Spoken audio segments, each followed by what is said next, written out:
창세기 45장 말씀 듣도록 하겠습니다.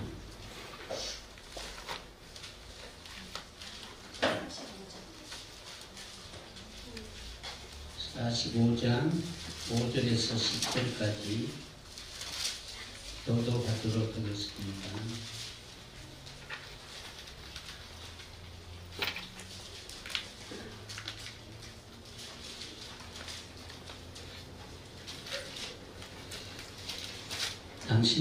당신들이 나를 이곳에 팔았다고 해서 근심하지 마소서. 한탄하지 마소서. 하나님이 생명을 구원하시려고 나를 당신들보다 먼저 보내셨나이다. 이 땅에 2년 동안 흉년이 들었으나 아직 5년은 가까이도 못하고 스스도 못할지라. 하나님이 큰 구원으로 당신들의 생명을 보존하고 당신들의 후손을 세상에 두시려고 나를 당신들보다 먼저 보내셨나니 그런즉 나를 이리로 보내기는 당신들이 아니요 하나님이시라. 하나님이 나를 바로에게 아버지로 삼으시고 그 온 집의 주로 삼으시며 그리고 온 땅의 통치자로 삼으셨나이다. 당신들은 속히 아버지께로 올라가서 아래의 길을 아버지의 아들 요셉의 말에 하나님이 나를 애굽 전국의 주로 세우셨으니 지체 말고 내게로 내려오사 아버지의 아들과 아버지의 손자들과 아버지의 양과 소와 모든 소유가 고센 땅에 머물며 나와 가깝게 하소서. 아멘. 창세기 45장 5절에서 10절까지 함께 합독했습니다. 합독한 말씀을 통하여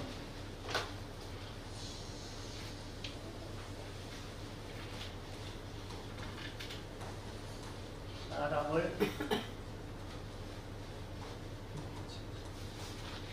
통하여 이루시는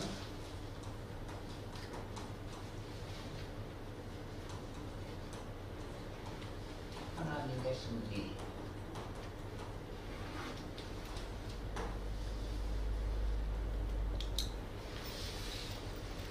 하나님의 섭리라는 제목 같이 은혜를 나누도록 하겠습니다. 섭리 이런 말씀 많이 들어보셨죠? 섭리는 감추어진 하나님의 비밀이 후속사로 이루어가는 가정 속에 나타내는 질서입니다. 다른 말로 하면 섭리라고 합니다. 이 내용이 드러날 때 우리는 언약이다라고 이렇게 말하는 것입니다. 다시 말해 하나님께서 창세전 작정하신 것을 펼치시는 구원의 서정에서 질서대로 이루어 가시는 것 중에 구원과 관계된 것을 언약이다라고 말하는 거예요. 그래서 그 전체를 우리는 섭리다라고 이렇게 말씀하고 있습니다. 그러니까 언약은 하나님과 우리의 관계의 언약이 하나님이 구원을 펼쳐나가는 그 질서 속에서 이루시는데 이는 반드시 하나님이 우리로 하여금 승리하게 해 주신다는 거예요.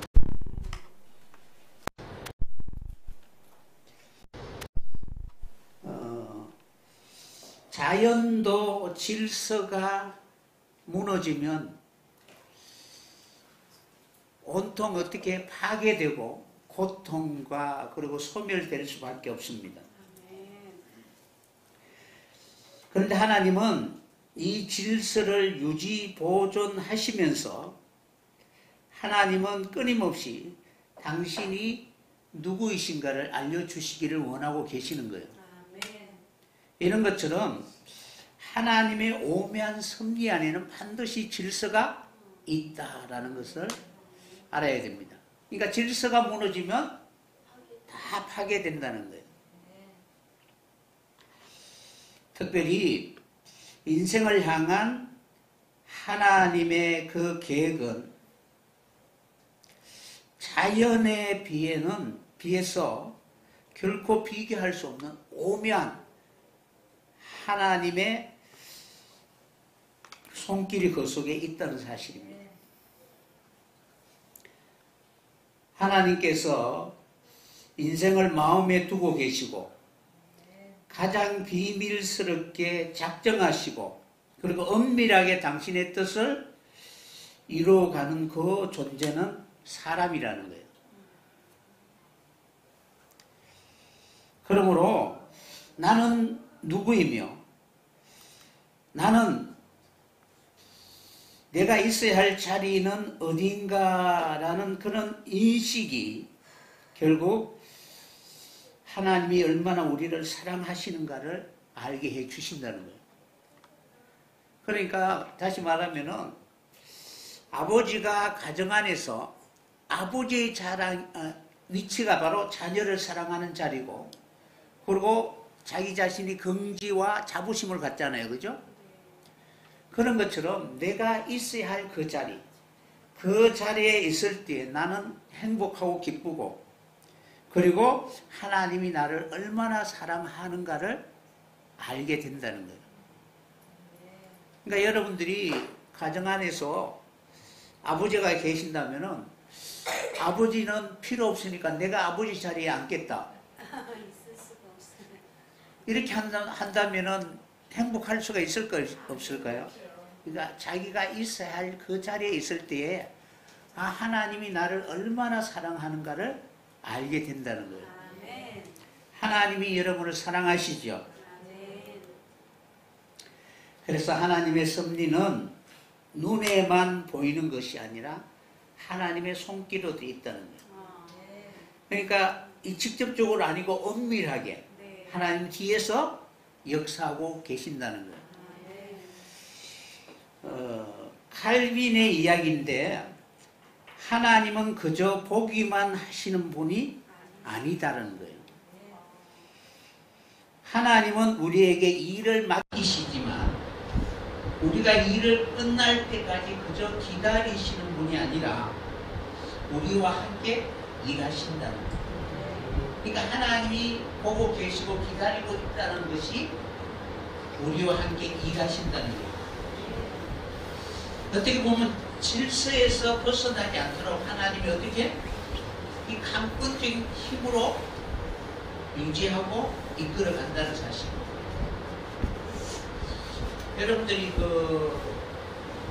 밤낮이 바뀌면은 어때요? 피곤하죠? 낮에 일하는 사람이 밤에 일하면 피곤하잖아요. 그런 것처럼 질서가 깨어지면은 그 사람이 왜 이럴까? 원래 이렇게 원래대로 살아가는 것이 행복이다, 자연스러운 것이다 라는 것을 우리 끊임없이 깨닫고 인식한다는 거예요. 그런 것처럼 하나님이 주권적으로 그냥 우리가 일할 때 가만히 보기만 하시는 분이 아니라 당신이 주권적으로 질서를 유지하면서 구속사 안에서 이끌어가는 그런 모든 섭리 속에서 우리와 함께 일하고 계시다는 사실을 우리로 하여금 깨닫게 하시는 것입니다.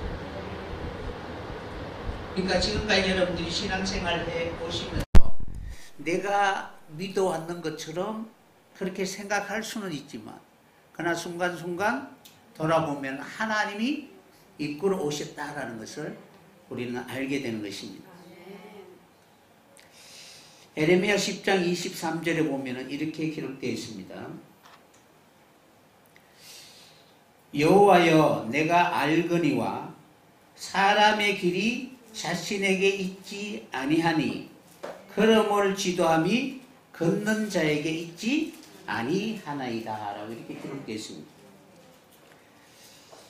그러니까 앞에 여호와여 내가 알거니와 라고 이렇게 말하고 있죠. 여기서 이제 내가 알거니와 라는 이 단어는 안다라는 단어는 야다입니다. 야다.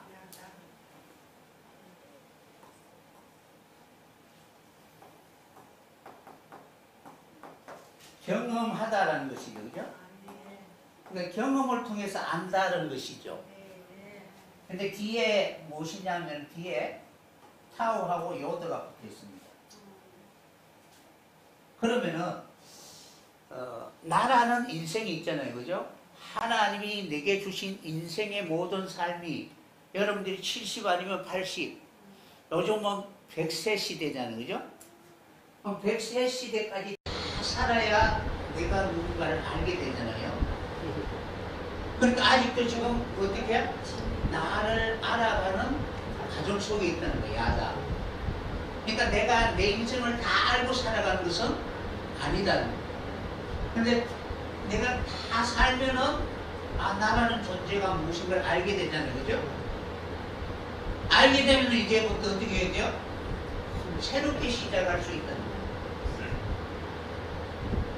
그러니까 여러분 자신을 모르면은 내 인생을 새롭게 살 수가 없는 거예요. 그러니까 자신이 다 보면은 경험하지 못하니까 다 살아보고 내가 이야기할게요 해봐도 어떻게? 이야기하지 못하잖아요. 그래서 여호와여, 내가 지금까지는 내가 나에 대해서 정의를 내릴 수가 있는데 그 정의를 정확하게 내린다면 내가 새롭게 시작할 수가 있다는 거예요.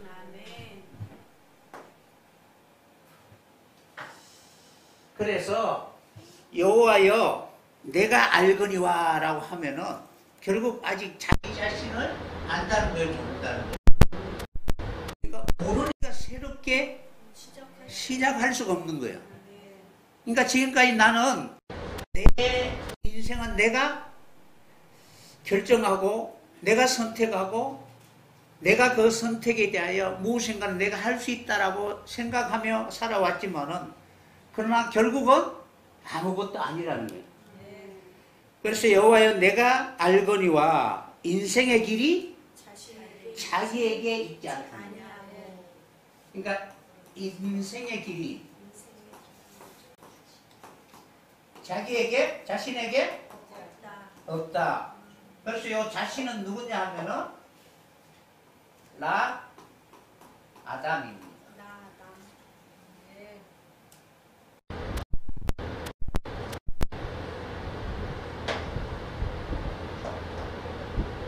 나 아담. 그러니까 아담이 어떻게 열심히 자기가 무엇인가는 자기 인생을 이끌어가고 있잖아요. 그러니까 여러분들도 아담이 있죠. 아담은 통칭적으로 사람을 지칭하는 거예요. 땅에서 태어난 인생, 흙에서 지음을 받은 사람, 이러한 사람을 통칭적으로 아담이라고 하는데 이러한 아담은 어떻게? 자기 인생이 있다는 거예요. 여러분들도 여러분의 인생이 있죠, 그죠? 그렇게 자기가 생각하고 자기가 계획한 대로 살아간다 할지라도 그 걸음은 자기에게 있지 아니하다는 거예요. 그러니까 여러분들 지금까지 살아오면서 내 인생대로 내 생각대로 잘 풀리던가요? 나도 안 되잖아요, 그죠? 결정적인 순간에는 잘 안 되더라고요, 그죠? 그래서 여호와야 내가 알거니와 인생의 길이 자기에게 있지 아니하니. 지금까지 내가 어떻게 살아와 보니까 지금까지 살아온 바로는 내 마음대로 되지 않는다는 거예요. 그러므로 첫사람 아담처럼 자기의 길을 계획하고 가지만 그러나 자기의 뜻대로 되지 않는다라는 것을 알았으니까 내가 새롭게 시작할 수가 없어요. 모르면 결코. 그래서 그 뒤에 말씀 보시면은 잊지 아니하니 걸음을 지도함이 걷는 자에게. 그러니까 걸음을 지도한다라고 이렇게 기록되어 있죠, 그죠?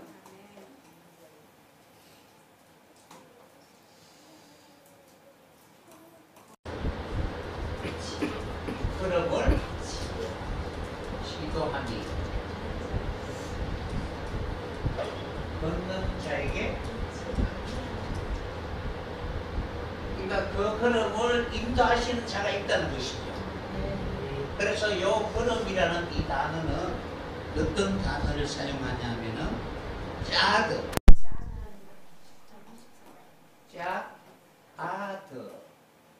짜드라는 단어를 사용하는데, 이 단어는 무엇이냐면은 보조를 맞추다. 그러니까 규칙적으로 같이 보조를 맞춰서 우리가 가는 그 길을 어떻게 하나님이 계획하신 그것에 이룰 수 있도록 하나님이 지도하신다는 거예요.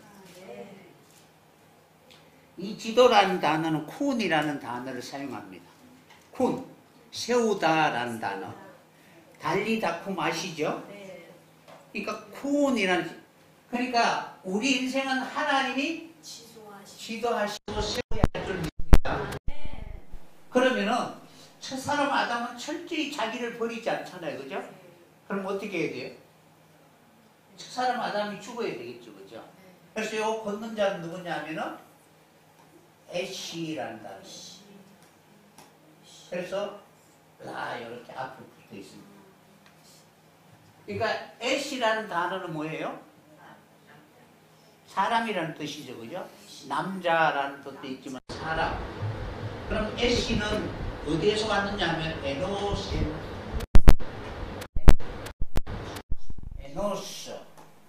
그러니까 셋이 아들을 놓고 그 이름을 에노스라라고 불렀잖아. 그때로부터 비로소 여호와의 이름을 불렀더라라고 기록되어 있는 거예요. 요 에노스라는 단어에서 이 에시가 온 거예요. 에노스는 무엇이냐면은 죽을 수밖에 없는 사람. 그러니까 고귀한 죽음. 그러니까 여러분들은 죽어야 돼요, 살아야 돼요? 그러니까 저 사람 아담은 죽어야 된다는 거예요. 그런데 잘 안 죽으려고 하니까 뱀이 어떻게?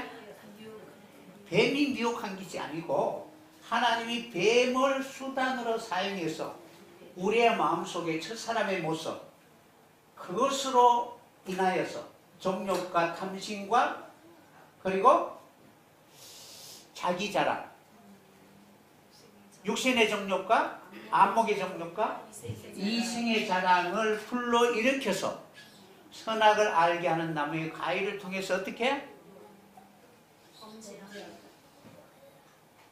나는 누구다. 그러니까 하나님의 계획보다는 내 계획이 더 중요하다는 거예요. 그래서 뱀이 미혹했다라기보다도 하나님은 뱀을 사용해서 아담 속에 바로 하나님보다 자기 인생의 삶을 자기가 계획하고자 하는 그런 본성을 불러일으켜서 하나님의 뜻보다는 자기의 뜻을 이루려고 하는 그런 모습들이 바로 범죄라는 거예요. 그러니까 여러분들이 하나님이 주시는 모든 자원들을 여러분들이 하나님으로부터 받으면 어떻게 해야 돼요? 하나님의 뜻을 위해서 사용해요? 아니면 자기의 뜻을 위해서 사용해요? 그러니까 자기의 뜻을 위해서 사용합니다. 죽지 않으면은 여전히 자기 이름을 높일 수밖에 없는 것이죠. 그래서 아담은 철저히 어떻게? 자기가 계획한다 할지라도 결코 자기의 뜻대로 되지 않는다는 거예요. 결국 그 마지막은 영원한 사망에 들어갈 수밖에 없지만, 그러나 십자가를 통해서 죄를 깨닫고 회개하고 그리고 나라는 존재는 죽어야 된다라는 사실을 기억하고 늘 십자가를 바라볼 수 있는 그러한 사람이 되면, 에노스가 되면은 하나님 이러한 사람을 함께 보조를 맞추시고 인도하시면서 우리를 세우게 될 것입니다.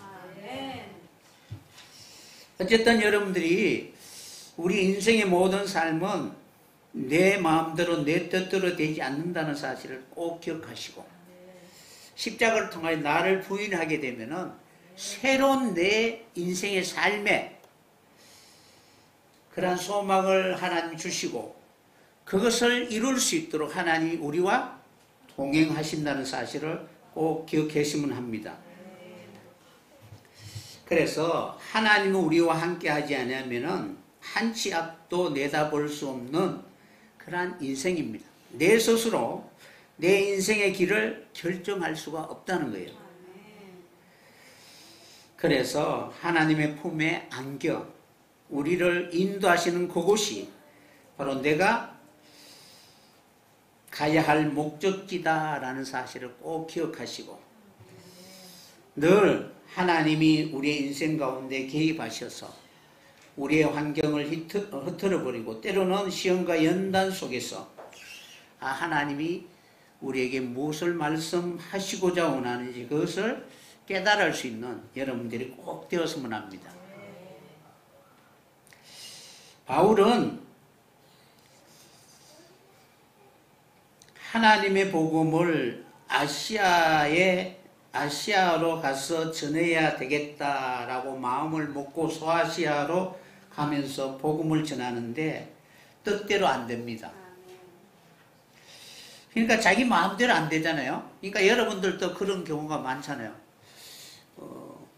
내 욕심도 아니고 하나님의 복음을 위해서 내가 열심히 희생하고 헌신하는데 왜 하나님이 자꾸 막으시지? 라는 그런 생각이 들잖아요. 그죠? 그런 것처럼 바울도 아시아로 가고자 했지만 마음대로 잘 되지 않았던 것입니다. 이때 사도 바울은 하나님이 자신에게 무엇인가는 깨닫게 하기를 원한다는 사실을 인식하게 됩니다. 그래서 아시아가 아니다라는 것을 깨닫고 마음을 바꾸니까 바로 주의 영이 지시하는 마게도니아로 가게 됩니다. 그러니까 내 뜻을 굽히지 않으면 결코 하나님의 마음을 우리는 알아차릴 수가 없습니다.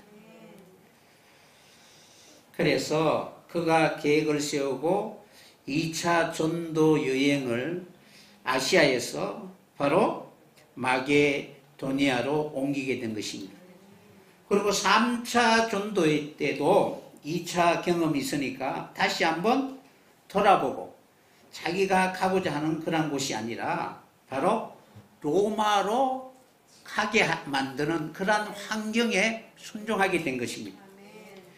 내가 로마로 가야 되겠다라고 이렇게 생각한 것이 아니라 성령의 지시한 대로 가다가 잡히게 되고 고난을 당하게 된 거예요.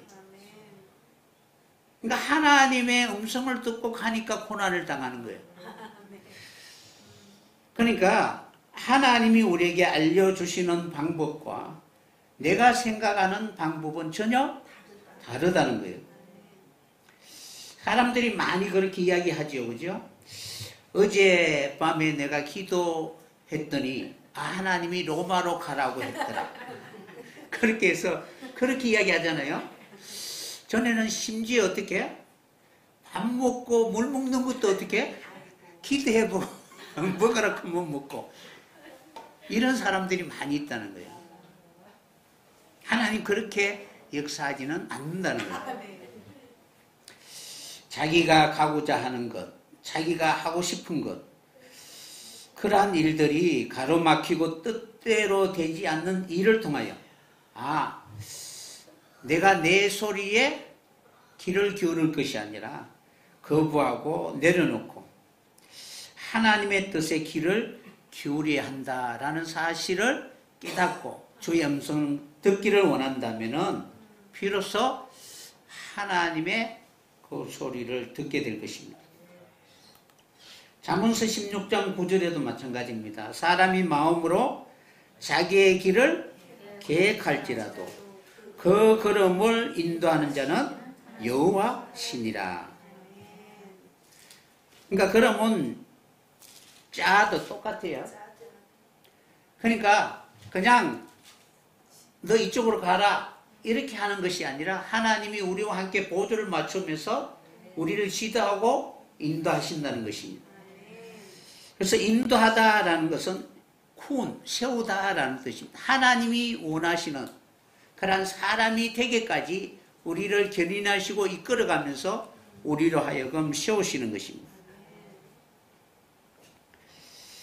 그래서 성경에 다 그런 내용으로 기록되어 있습니다. 잠언서 20장 24절에도 사람의 걸음은 여호와께로 말미암나니 사람이 어찌 자기의 길을 알 수 있으랴. 그러니까 자기의 길을 알 수 없는 이유는 첫사람 아담이었기 때문에 그렇습니다. 그러니까 자기의 생각을 버리지 않았기 때문에 그렇습니다.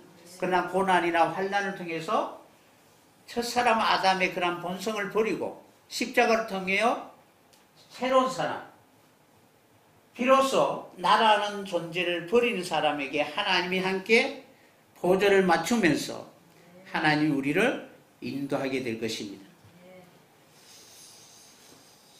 그래서 이 세상에 일어나는 모든 일들 뿐만 아니라 각자 개인에게 일어나는 모든 일들의 주관자는 하나님이시다라는 사실을 꼭 기억하셨으면 합니다. 그러니까 좋은 일은 하나님이고 내 마음에 맞는 일은 하나님이고 내가 고통받고 힘들고 어려우면 사단이다 이렇게 생각하시면 안 된다는 거예요. 그러니까 모든 것은 다 하나님이 주권적으로 역사하시는데 때로는 사단도 수단으로 사용해서 우리의 환경을 흔들 때가 있다는 거예요. 그럴 때에 하나님이 우리 인생 가운데 개입하시고 내가 가고자 원하는 것이 아니라 하나님이 뜻한 바를 우리에게 알려주시기 위하여 그러한 방법을 사용하신다라는 것을 알아야 될 것입니다. 내가 원하는 때에 내가 원하는 방식이 아니라 하나님의 뜻대로 이루어 가신다는 사실을 꼭 알아야 될 것입니다. 하나님의 목적은 우리와 함께하는 것입니다. 그래서 하나님이 우리와 임재하여 그곳에 가기를 원한다면 그것이 내가 가야 할 길이라는 거예요. 설령 그것이 죽음이라 할지라도 그 속에는 우리가 알지 못하는 하나님의 계획이 있는 줄 믿습니다. 그러므로 하나님이 계시는 곳이 제단이고 여호와가 향하는 곳이 내가 가야 할 것이고 우리의 인생의 모든 삶은 운명이나 우연이 아니라 필연적으로 하나님은 우리에게 알게 하시기 위하여 섭리 가운데 펼쳐 가신다는 것입니다. 사람들 보기에는 우연이지만 그러나 우리에게 일어나는 모든 일들은 하나님의 필연적 계획이 있다는 사실을 알아야 될 것입니다. 그러므로 하나님은 어떤 섭리를 이루시든 간에 반드시 사람을 사용하신다는 거예요. 여러분을 부르신 것은 하나님의 구속사를 펼쳐나가기 위하여 여러분을 사용하시기 위하여 불러주셨다는 것입니다.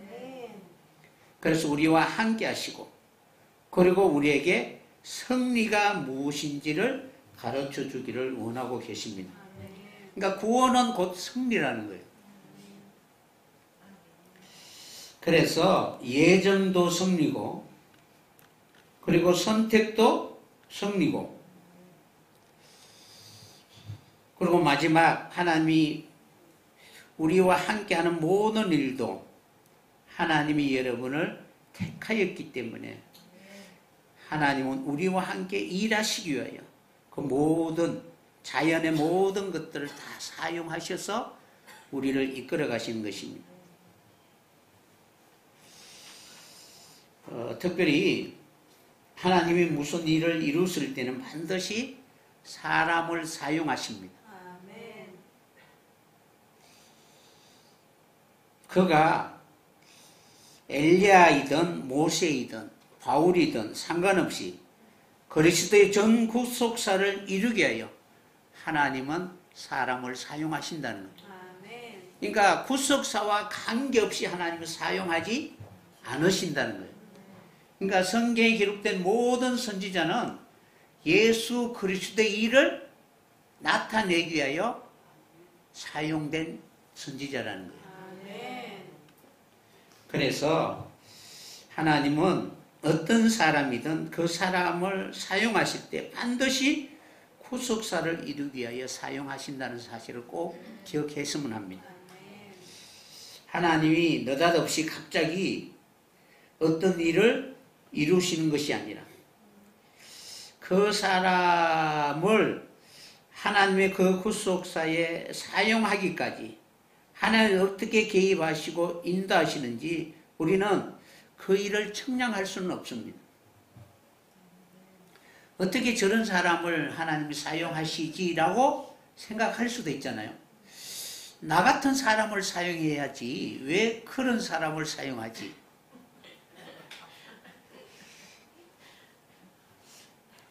어쨌든 우리는 한 사람 한 사람을 하나님의 구속사에 사용하시기까지 하나님이 어떤 과정을 통하여 시험하고 연단하시고 훈련하시는지 우리는 알 수가 없습니다.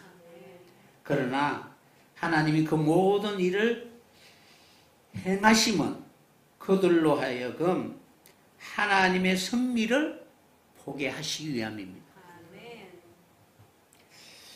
니느웨를 구원하기 위하여 요나를 사용하셨고 이스라엘을 구원하기 위하여 엘리야를 움직이셨고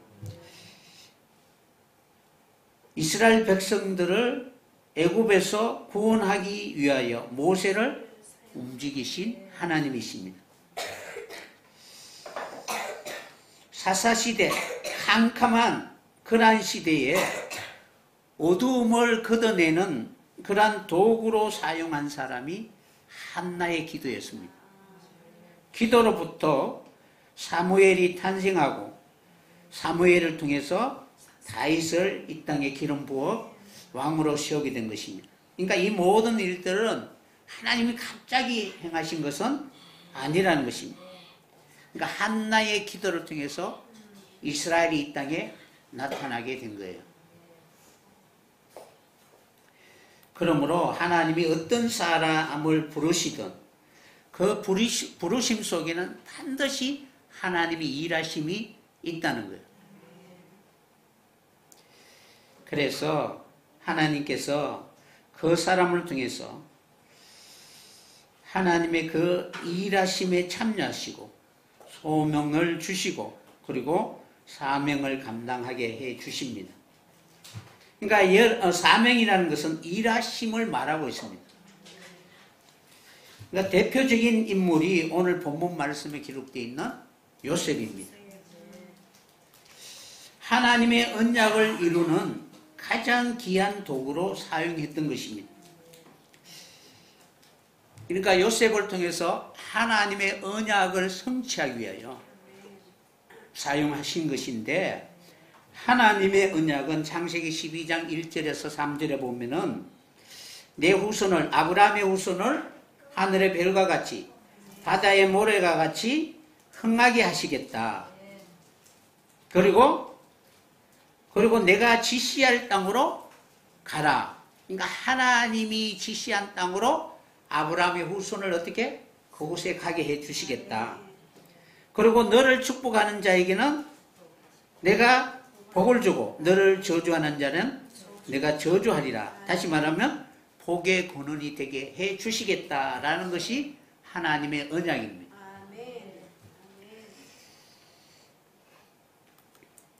이 언약을 이루시기 위하여 하나님이 선택한 사람이 요셉이라는 거예요. 이 요셉을 하나님은 애굽의 종살이로 보내게 되는 거예요. 참으로 하나님은 묘하신 분이시죠. 애굽의 종살이가 430년이잖아요. 그죠? 어떻게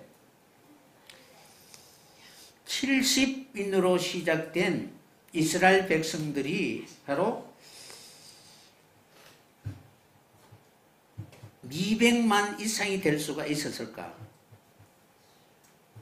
결국 이 모든 것을 지도하시고 인도하시는 분은 하나님이시다라는 사실을 바로 우리는 알 수가 있습니다.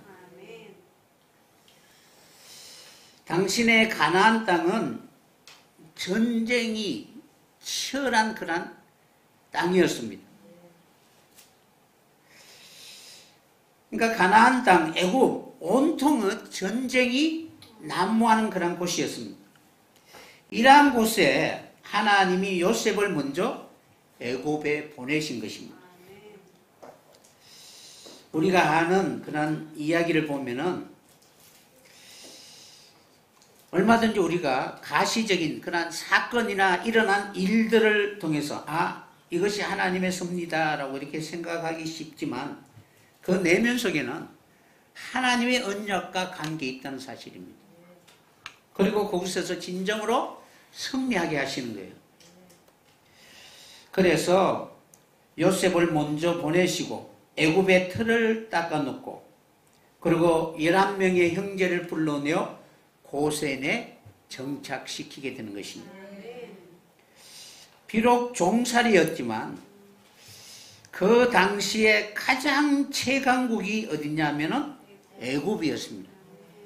그러므로 애굽에서 종살이 한다는 것은 이러한 전쟁 속에서도 가장 안전한 장소였던 것입니다.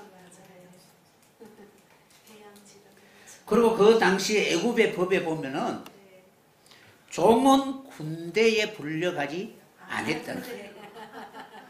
그러니까 이스라엘 백성들을 어떻게 200만이라는 하늘의 별과 같이 바다의 모래와 같이 많이 배양할 수 있는 그러한 터로 요셉을 어떻게 애굽에 보내서 터를 잡게 하시고 이스라엘 백성들을 그곳에 바로 불러들인 것입니다.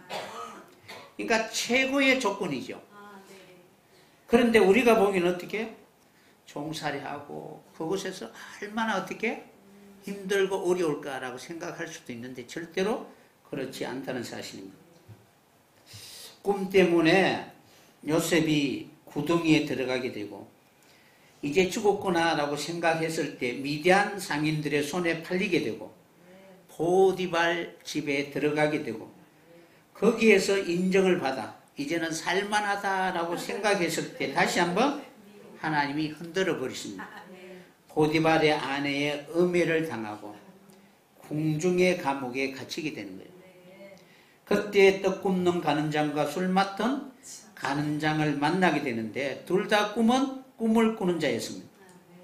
그러나 술 맡은 가늠장을 통해서는 바로 앞에까지 가게 하시는 것입니다.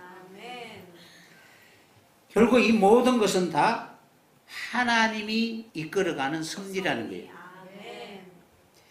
이 말씀을 바로 우리도 마찬가지입니다. 그래서 요셉이 바로 앞에 가기까지 결코 자기가 의도한 것도 아니고 전혀 생각할 수 없는 그런 방법으로 하나님이 바로 요셉을 환난과 핍박과 이해할 수 없는 그런 일을 통해서 그곳에 이르게 한 것입니다. 이것이 하나님의 섭리였다는 사실을 바로 오늘 말씀에 기록되어 있는 것입니다. 요셉은 형들에게 하나님이 생명을 구원하시려고 나를 당신들보다 먼저 보내셨도다. 그러니까 당신을 그러한 방법이나 이러한 수단을 사용해서 그러한 일을 겪게 했지만 그러나 당신의 그러한 계획이 아니라 하나님의 계획이었다라는 사실을 고백합니다. 이것이 바로 가장 깊은 바닷속이라는 거예요. 그러니까 이해할 수 없는 그런 섭리 속에 있잖아요. 그죠? 그 속에 들어가는 것입니다. 깊은 바닷속이란 형들이 나를 죽이려고 했고 그 일로 인하여 요셉 앞에 두려워했지만 그러나 궁극적으로는 마지막에 당신의 계획이 아니라 하나님의 뜻이었는데 이 뜻은 형들도 살고 나도 살게 되는 언약을 이루시기 위한 방법이었다는 거예요. 그러니까 아브라함에게 약속하신 그 언약을 이루시기 위해 하나님이 이 일을 이루셨다라고 이렇게 요셉은 알게 된 것입니다. 그것을 아는 순간 원망이나 불평은 싹 사라지는 거예요. 그러니까 여러분들 원망하는 사람들이 많이 있죠. 적게 있어요. 그런데 이러한 모든 과정도 다 하나님의 섭리 속에 있다는 사실을 깨달을 때 그 원망이 다 사라지게 될 것입니다. 아마도 요셉은 형들과 재회할 무렵쯤, 그때 이제 자신의 인생 속에 일어난 모든 일들이 하나님의 섭리였다는 사실을 알게 된 것 같습니다. 왜냐하면 요셉의 아들들의 이름을 보면 알 수가 있습니다. 창세기 41장 51절에서 52절에 보면은 요셉의 아들이 므낫세와 에브라임이죠. 그래서 므낫세는 41장 51절에 보면은 그렇게 돼 있죠. 요셉이 그의 장남의 이름을 므낫세라 하였으니 하나님이 내게 내 모든 고난과 내 아버지의 온 집안 일을 잊어버리게 하셨다 함이라. 그러니까 자신의 모든 고난과 이것을 통해서 아버지 집은 쳐다보기도 싫은, 그래서 아들의 이름을 어떻게? 므낫세라라고 지었다는 거예요. 그러니까 하나님의 섭리를 알았다면 그렇게 짓지는 않았을 거 아니에요, 그죠? 그러니까 아마도 아들의 이름을 짓는 것을 봤을 때 아직까지는 하나님의 섭리를 알지 못했던 것 같습니다. 52절에 보면은 차남의 이름을 에브라임이라 하였으니 하나님이 나를 내가 수고한 땅에서 번성케 하셨다 함이라. 그러니까 내가 열심히 노력했고 수고한 그 땅에서 어떻게 번성하게 하셨다. 그러니까 하나님의 언약과는 관계없이 내 노력으로 그렇게 열심히 이 자리까지 갔다라고 생각해요. 그래서 아들의 이름을 그렇게 지었던 것입니다. 그런데 45절에 가서는 어떻게? 45장에 가서는 이 모든 것은 하나님이 구원하시려고, 생명을 구원하시려고, 언약을 이루시게 하여 나를 당신들보다 먼저 보내셨다라고 이렇게 말하고 있는 것입니다. 비로소 바로 그는 형들에게, 그리고 자기 가족들이 있는 그것에 대한 모든 원망을 거두고 두려워하지 마소서, 한탄하지 마소서라고 이렇게 말하고 있습니다. 아직 5년이나 더 흉년이 남아 있습니다. 그러니까 아직도 힘들고 어려운 기간이 어떻게? 5년이라는 그 기간이 남아 있으니까 이 땅에 어느 인생이라도 그 고난에 살아남을 자가 없을 정도로 비참한 그러한 상황이었는데 요셉을 먼저 보내어 있어서 그들의 생명을 보존하시기 위한 하나님의 섭리였다는 사실을 깨닫고 그의 가족을 바로 애굽에 초청하게 된 것입니다. 그러니까 이 비밀을 아는 것은 요셉밖에 없었다는 거예요. 그러니까 하나님이 알려주셨으니까 알게 된 거예요. 그래서 지혜롭게 비축한 그러한 양식을 통해서 온 애굽이나 가나안 땅에 심지어 바벨론까지 죽어가는 그러한 흉년 속에서도 이스라엘 자손들의 그 생명을 보존할 수가 있었던 것입니다.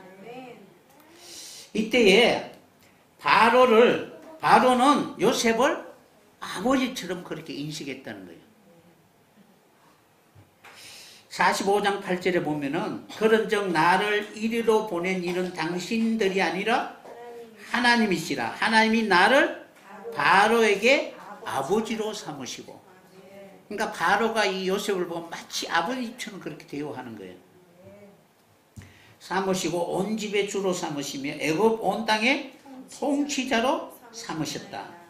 그러니까 언약을 성취하고 큰 구원을 이루시게 하여 요셉을 먼저 애굽에 보내신 모든 가정들은 하나님이 하신 일이다라는 사실을 깨닫게 된 것입니다. 이것을 깨달았으니까 진정한 바로 승리를 맛보게 된 것입니다. 이것을 아는 순간 그의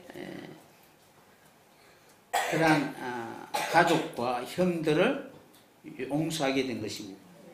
바울도 마찬가지죠. 어쨌든 이러한 모든 것을 뛰어넘을 수 있는 진정한 하나님은 어떻게 우리를 사용하시는 것을 꼭 기억하시고 힘들고 어려운 그런 일들이 있을 때마다 우리는 하나님이 이 속에서 사람을 사용해서 나를 훈련하고 연단하여서 마침내 언약을 이루시는 그러한 자로 하나님의 약속하신 그 땅에 복을 받을 수 있는 사람이 되도록 하시게 하여 하나님 나를 이렇게 이끌어 간다라는 사실을 깨달을 수 있는 여러분이 꼭 되었으면 합니다. 그러면 그런 모든 일들에 대하여 아멘 할 수 있게 될 것입니다. 그러니까 한참 지나고 난 뒤에 어떻게 아멘 해도 돼요. 한 집에 가서 한 3일 있다가 어떻게 깜빡하다가 그때 비로소 아멘 해도 돼요. 그렇죠? 어쨌든 요셉이 그러한 것을 통해서 하나님이 사람을 사용해서 섭리하신다는 사실을 알게 된 것입니다. 그래서 20절에 보면은 왕이 사람을 보내어 그를 석방하며 뭇백성의 통치자가 그를 자유롭게 하였도다. 그를 그의 집에 주권자로 삼아 그 모든 소유를 관리하게 하고 그의 뜻대로 모든 신하를 다스리며 그의 지혜로 장로들을 교훈하였다. 총리였지만 왕의 아버지처럼 그렇게 하나님이 그 자리에 있게 해 주신 것입니다. 이 내용을 시편 105편 17절에 보면은 그가 한 사람을 앞서 보내셨으며 요셉이 종으로 달렸도다. 그의 발은 착고를 차고 그의 몸은 쇠사슬에 매였으니 곧 여호와의 말씀이 응할 때까지라. 그의 말씀이 그를 단련하였도다. 아멘. 이 요셉의 심정을 가장 잘 표현해 주는 내용이 바로 눈물을 흘리며 씨를 뿌리는 자는 기쁨으로 거두리라. 울며 씨를 뿌리러 나가는 자는 반드시 기쁨으로 곡식단을 가지고 돌아오리라. 아멘. 이러한 자들은 그 입에는 웃음이 가득하고 그 혀에는 찬양이 찼도다. 그때 문나라 가운데 말하기를 여호와께서 그들을 위하여 큰 일을 행하셨도다. 그러니까 시편 126편 2절에 기록되어 있습니다. 그러고 난 뒤에 이제 뒤에 눈물을 흘리며 씨를 뿌리며 나가는 자는 기쁨으로 거두리라 라고 말씀하고 있습니다. 하나님이 큰 일을 계획하시고 그것을 이루셨다는 거예요. 요셉을 향하여 하나님이 큰 일을 계획하시고 마침내 그를 통하여 이스라엘 백성들이 하나님의 언약의 백성이 될 수 있는 그 모든 환경이나 조건들을 다 이루게 해 주신 것입니다. 비록 능력이 없고 부족해도 하나님이 나와 함께 하시면 분명히 인생은 이해할 수 없는 그런 큰 일을 행하게 될 것입니다. 그때 하나님 앞에 붙잡힌 자는 울면서 씨를 뿌리게 될 것입니다. 그러나 기쁨으로 거둘 때는 말할 수 없는 기쁨으로 단을 거두게 될 것입니다. 이것이 우리를 향한 하나님의 승리의 방식이라는 것입니다. 우리를 향한 하나님의 그 계획을 맛보게 될 때 우리는 진정한 승리의 기쁨을 맛보게 될 것입니다. 요셉을 통하여 하나님의 섭리가 잘 나타난 것처럼 이 시대에 우리에게도 동일하게 이러한 십자가를 통해서 우리의 길은 내게 있는 것이 아니라 십자가를 통하여 나를 부인하고 예수 십자가와 연합하여 주님의 그 길에서 나 자신을 새롭게 발견할 수 있는 그러한 사람이 되고자 원한다면 이러한 사람들에게는 분명히 하나님의 언약을 이루어 주시게 될 것입니다. 이러한 언약으로 말미암아 복의 복을 받을 수 있는 그러한 성도 되시기를 예수님의 이름으로 간절히 축원합니다. 말씀을 마치겠습니다.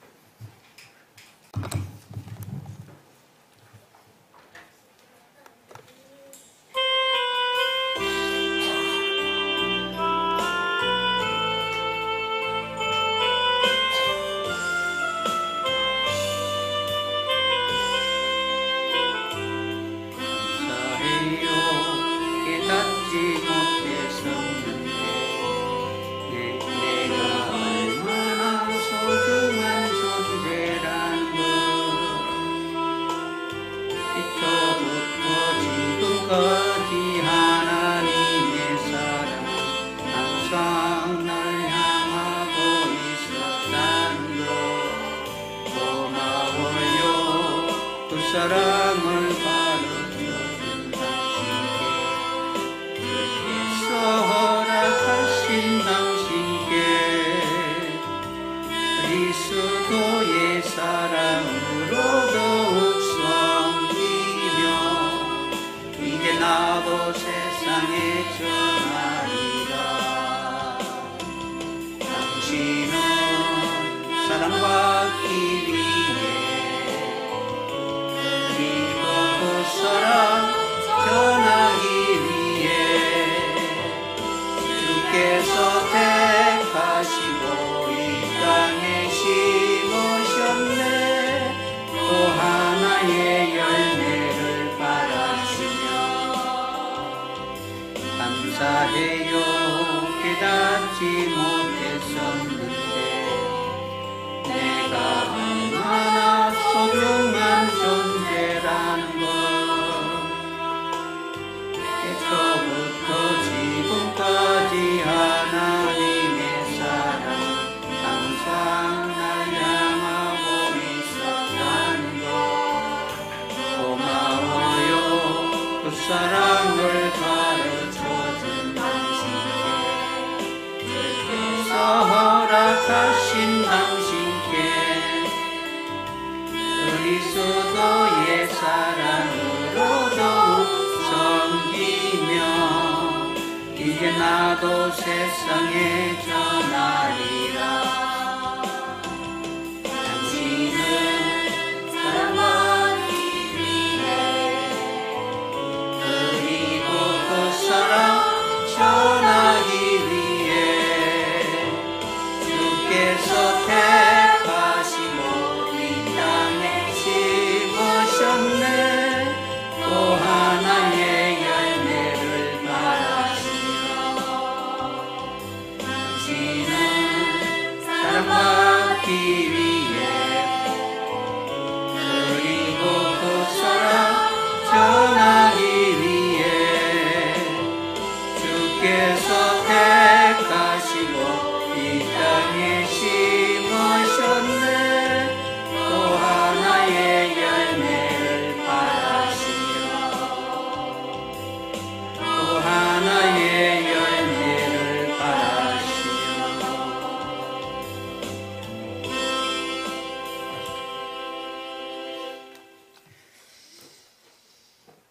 하나님이 우리와 함께 하시기 위하여 자신을 버리신 그 사랑으로 우리의 모든 허물과 죄를 맑게 씻겨주기를 원하고 있습니다. 첫사람 아담의 그 본성을 여전히 가지고 내 뜻대로 살아가고자 원하는 그러한 인생의 그 마지막은 우리가 원하는 대로 이루어지지 않는다는 사실을 기억하게 하시고 이제는 성경에 기록된 모든 복을 받을 수 있는 그러한 참 이스라엘이 되기 위하여 하나님과 언약을 맺은 그러한 사람이 되게 하시고 날마다 저 사람의 그런 모습을 벗어버리고 새 사람을 입은 그러한 거듭난 영혼으로 이제는 그 하나님의 언약을 이루기까지 우리가 이해할 수 없다 할지라도 늘 십자가를 붙들고 승리할 수 있는 그런 성도 되게 해 주시옵소서. 그래서 이 모든 일을 행하심은 우리로 하여금 하나님의 그 언약을 이루시기 위한 사랑이었다는 사실을 기억하게 하시고 그것을 통하여 마지막 기쁨으로 단을 거둘 수 있는 주의 백성 되게 해 주시옵소서.